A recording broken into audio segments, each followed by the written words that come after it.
Timbul pertanyaan, dapatkah seseorang hari ini mengenal Kristus dengan cara pribadi yang langsung seperti Petrus mengenal Dia?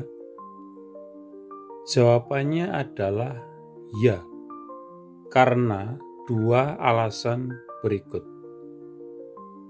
Pertama, bukan Kristus dalam sifat kemanusiaannya yang murni yang diwahyukan kepada Petrus.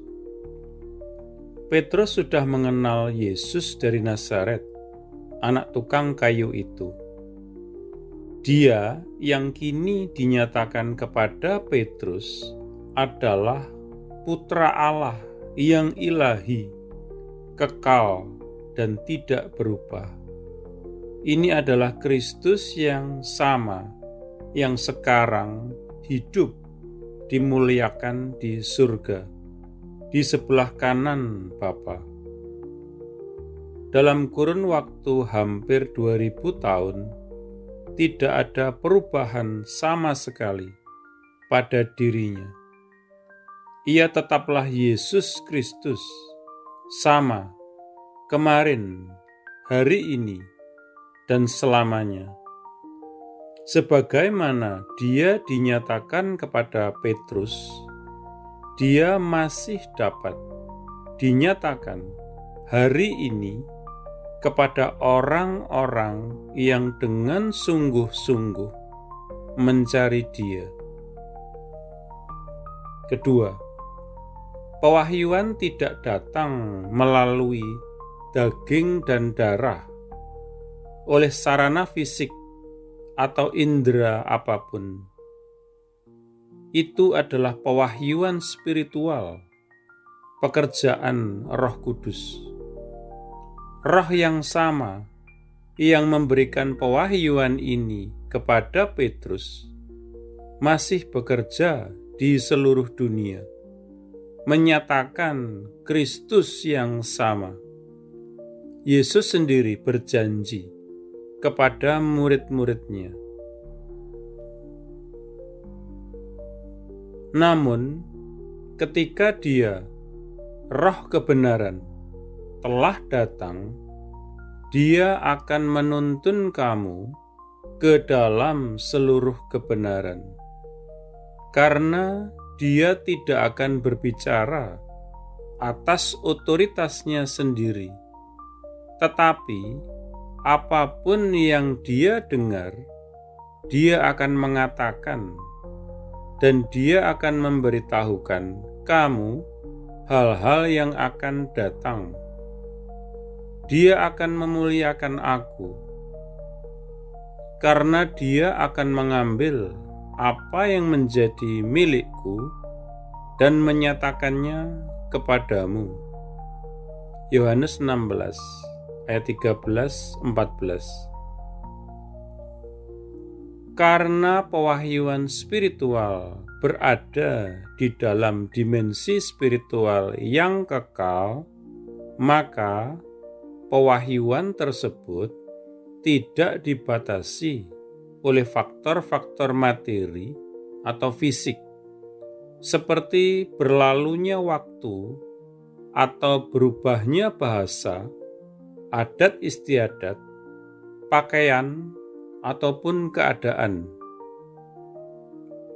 Pengalaman pribadi akan Yesus Kristus, Putra Allah, melalui Roh Kudus, dinyatakan, dikenali, dan diakui, tetap menjadi satu-satunya batu karang yang tidak berubah, satu-satunya fondasi yang tak tergoyahkan, yang di atasnya seluruh iman Kristen yang sejati didasarkan.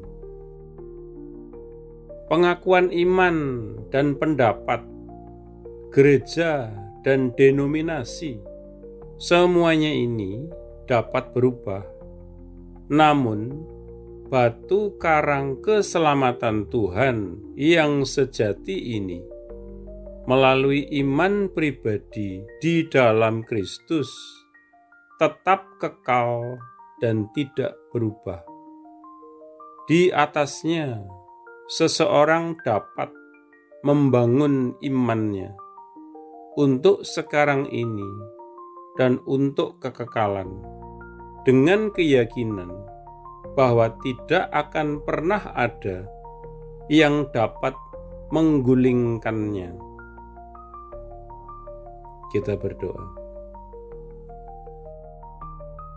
Tuhan Yesus, membaca kebenaran Alkitabiah ini, aku merasa sangat istimewa bahwa aku dapat mengenal Engkau sebagai juru selamat pribadiku, fondasi imanku.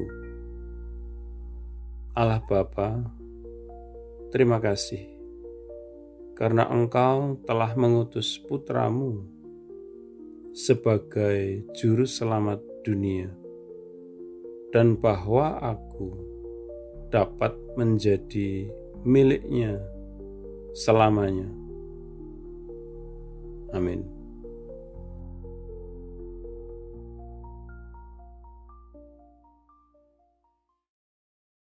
Jika Anda belum menjadi murid Yesus atau belum menerima Yesus sebagai Tuhan dan Juru Selamat pribadi Anda, ikuti doa berikut ini.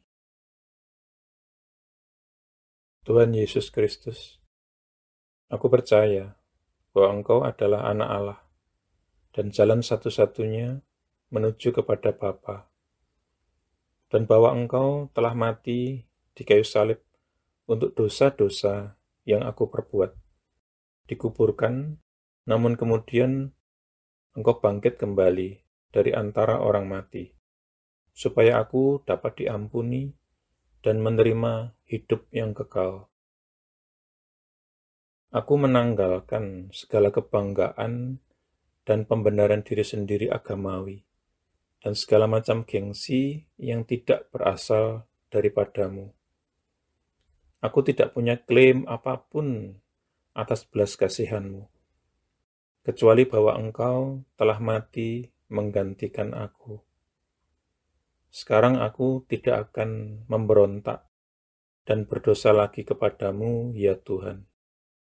Dan aku menyerahkan diriku kepadamu, karena sesungguhnya Engkau adalah Tuhanku. Aku mengakui segala dosa-dosaku di hadapan-Mu, dan aku tidak menyembunyikan apapun. Secara khusus aku mengakui, sebutkan dosa-dosa yang pernah Anda perbuat, yang Roh Kudus ingatkan. Aku bertobat dari segala dosa-dosaku, ya Tuhan. Aku berbalik dari mereka, dan aku kembali kepadamu, ya Tuhan, untuk belas kasihan dan pengampunan-Mu. Aku memohon pengampunan-Mu, terutama atas dosa-dosa yang menyebabkan diriku terkena kutuk. Lepaskanlah diriku juga dari akibat dosa-dosa bapa leluhurku di masa lalu. Oleh keputusan kehendakku, aku dengan sadar mengampuni setiap orang yang pernah melukai atau bersalah atau merugikan aku, sama seperti aku ingin Tuhan mengampuni diriku. Aku menanggalkan seluruh kepahitan, seluruh kemarahan dan dendam, dan segala kebencian. Secara khusus, aku mengampuni. Sebutkan nama-nama orang yang Anda maksudkan. Aku membatalkan dan memutuskan segala hubungan yang pernah aku miliki dengan hal-hal okultisme dan segala macam agama palsu dan segala sesuatu yang berasal dari iblis. Seandainya aku masih punya barang-barang yang menghubungkan diriku dengan iblis, okultisme, dan agama palsu, aku berkomitmen saat ini, Tuhan, untuk menyingkirkan dan menghancurkannya. Dengan ini pula aku membatalkan segala hak atau kekuasaan yang dimiliki iblis atas tubuhku dan kehidupanku.